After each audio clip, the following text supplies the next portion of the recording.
We've been following up on our great Kratom debate now for a couple of days. Today, Hannah Hickman spoke to a Kratom consumer advocate fighting to keep Kratom off the FDA's controlled substance list. That's right. Take a listen to what the Kratom consumer advocate had to say.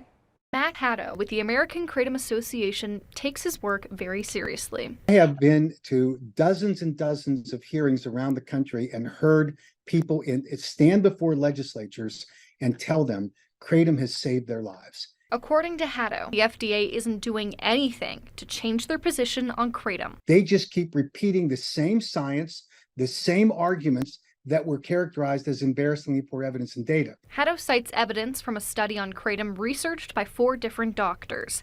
That evidence suggests Kratom hits the same receptors as opioids, but acts vastly different. It unbinds the effect of opioids. It does not go to the respiratory system where you overdose, and it doesn't go to the reinforcing high, euphoric high that opioids deliver. That sector of the brain, Kratom doesn't impact. But Haddo says the FDA should have some part in the Kratom debate.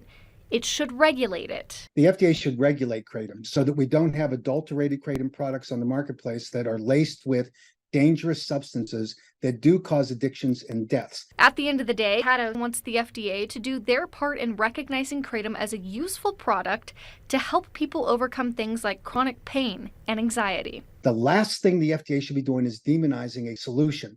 They should be on board with this, and it is borderline criminal for the FDA not to be following the law, which requires them to appropriately regulate products like Kratom. It is a huge disappointment, and it's not serving the American public very well.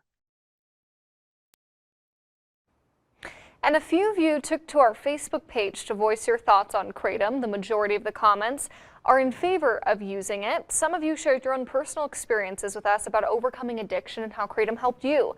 Others voiced their concerns, saying they've seen family members become addicted to it. We did a poll recently on what your thoughts were on Kratom. 47% of you had positive experiences with Kratom, while there was only about 28% with negative, with the 25% falling in the middle with no opinion on it. Back to you, Bernie.